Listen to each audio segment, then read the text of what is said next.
오늘 우리가 함께 살펴볼 자료는요. 명당초등학교 김추님 선생님이 쓰신 글입니다. 제목이 학교가 추구해야 할 가치와 학교가 나아갈 방향. 네, 봤습니다.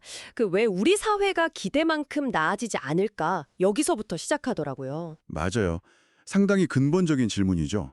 그러면서 이제 교육 현실, 또 문제점 이런 걸 깊이 파고들고 있어요. 특히 그 민주주의 제도는 있는데 왜 우리 일상이나 내면에서는 이게 잘 안 느껴질까?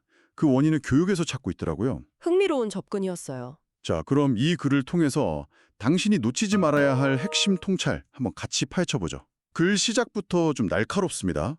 우리 사회 문제의 근원으로 뭘 지목하냐면 개인 안에 이렇게 숨어있는 권위주의적 의식, 이걸 딱 짚어요. 네, 그게 문제다. 근데 더 흥미로운 건 이런 의식이 오히려 경쟁 중심 교육 때문에 더 강해진다. 이렇게 분석을 해요. 제도적인 민주주의랑은 별개로요. 맞습니다. 이 글에서는 그래서 두 가지 악순환 고리를 제시하면서 설명을 하죠. 첫 번째 루프가, 그러니까 R1 루프라고 하는데 경쟁 교역이 성찰 없는 엘리트를 막 만들고 아, 성찰이 없는. 네, 이 사람들이 또 비민주적인 행위를 하면서 권위주의를 강화시킨다는 거예요. 악순환이네요, 정말. 그렇죠. 그리고 두 번째 루프, R2는 뭐냐면 헌정 질서가 흔들리고 이러면 사회 불안이나 양극화가 심해지잖아요. 네네. 그럼 이제 합리적인 판단 자체가 어려워지는 또 다른 악순환이 생긴다고 설명합니다. 결국 이게 다 교육 문제랑 연결된다는 그런 구조적인 시각을 보여주는 거죠. 그러니까 결국 어릴 때부터 우리가 겪는 뭐 주입식 교육이라든지 아니면 굉장히 위계적인 학교 문화 있잖아요. 네, 그렇죠. 이런 것들이 나도 모르게 그 권위주의를 내 안에 이렇게 쌓게 만든다. 이게 진짜 문제의 핵심이다. 이런 진단인 거네요. 그럼 해결책은 뭘까요? 그래서는 교실 안에서의 민주주의 경험? 이걸 되게 강조해요. 그냥 책으로 배우는 게 아니라 직접 해보는 거요. 네, 맞아요. 학생들이 뭐 학급회의라든지 학생 자치활동 이런 걸 통해서 스스로 결정하고 또 책임져 보는 경험. 이게 진짜 민주시민 교육의 핵심이다. 이렇게 보는 거죠. 그 과정에서 교사는 막 지시하는 사람이 아니라 학생들이 스스로 길을 찾도록 옆에서 돕는 뭐랄까 조력자 역할이 중요하다는 거고요. 아, 조력자. 네. 심지어 그 반장이라는 명칭 대신에 회장이라고 쓰자 이런 제안도 나오는데 이것도 같은 맥락인 거죠. 좀 더 수평적인 관계, 자율성 이걸 중시하자는 작은 시도라고 볼 수 있어요. 민주시민의 또 다른 중요한 조건으로 비판적 사고를 얘기하는데, 근데 현실은 좀 어렵다. 이렇게 지적을 하네요. 네, 녹록지 않죠. 특히 교사의 정치기본권 문제를 아주 강하게 제기해요. OECD 38개국 중에서 유일하게 우리나라만 교사의 정치기본권을 인정 안 한다는 점, 이게 좀 인상 깊었어요. 그렇죠. 이게 왜 문제냐면 교사 스스로가 정치 교육이나 이런 거에 대해서 좀 금기시하고 자기 검열을 하게 만드는 구조가 된다는 거예요. 아, 스스로요? 네. 이게 단순히 교사의 권리 침해, 여기서 끝나는 게 아니라 결국 학생들의 비판적 사고 능력을 키울 기회를 박탈하는 결과로 이어진다, 이렇게 분석을 합니다. 그렇군요. 그러면서 이제 피터 생게의 다이얼로그 개념을 인용하는데요. 그냥 막 찬만 나눠서 싸우는 토론, 디베이트 말고요.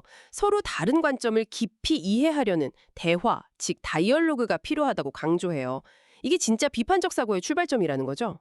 그리고 또 하나, 이 경쟁 문화가 공동체 의식까지 약화시킨다는 지적도 있어요.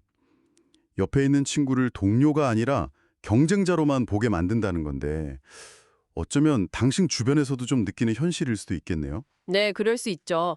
그래서 한나 아렌트의 행동하는 인간 개념을 가져와서 설명하는데요.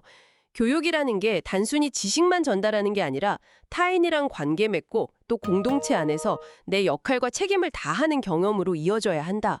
그래야 이게 살아있는 교육이 된다고 주장하는 거죠. 함께 살아가는 법을 배우는 거군요. 그렇죠. 그게 교육의 본질이라는 얘기입니다. 자, 그럼 이런 문제 진단이랑 방향 제시를 바탕으로 학교는 그럼 구체적으로 어떻게 바뀌어야 할까요? 여기서는 독일학자 롤프의 DANO 모델이라는 걸 제시하더라고요. 아, 네. DANO. 그게 이제 탈중앙화, 디센트럴라이제이션, 자율성, 오토노미, 네트워킹, 그리고 학습 조직, 오르게니제이션. 이 앞글자를 딴 모델이죠. 네. 핵심은 뭐냐면 일단 학교랑 교사한테 더 많은 자율권을 줘야 한다. 물론 성과 책임도 같이 따라오고요. 그리고 학교 안팎으로 좀 자유롭게 소통하고 협력하는 수평적인 네트워크를 만들어야 하고 네트워킹이 중요하네. 네, 마지막으로 학교 자체가 계속 배우고 성장하는 그런 학습하는 조직이 되어야 한다는 겁니다. 예를 들어서 아주 구체적으로는 위계적인 품위 결제 시스템 같은 거 있잖아요. 이런 낡은 관행부터 바꿔야 진짜 수평적인 협력이 가능해진다. 이렇게 꼬집고 있어요. 아, 그 품위 결제 시스템 정말 공감 가네요.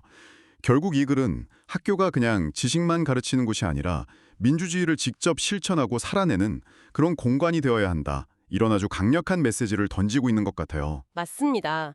그러려면 교사, 학생, 학부모는 물론이고 교육청까지도 다 역할이 바뀌어야 한다고 얘기하고요. 규제자가 아니라 조력자가 되어야 한다고요. 네. 그리고 마지막에 피터 생게의 말 구조가 행태를 결정한다는 말을 인용하면서 끝맺는데요. 이게 참 중요하죠.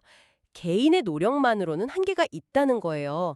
학교랑 교육 시스템의 근본적인 구조 변화, 이게 꼭 필요하다는 점을 강조하는 거죠. 구조적 변화? 네, 자율과 책임의 균형을 이루고 또 신뢰를 바탕으로 협력할 수 있는 그런 구조를 만드는 거. 그게 교육 혁신의 열쇠라는 의미 아닐까 싶습니다. 오늘 살펴본 이 내용을 통해서 당신은 어떤 생각을 하게 되셨나요?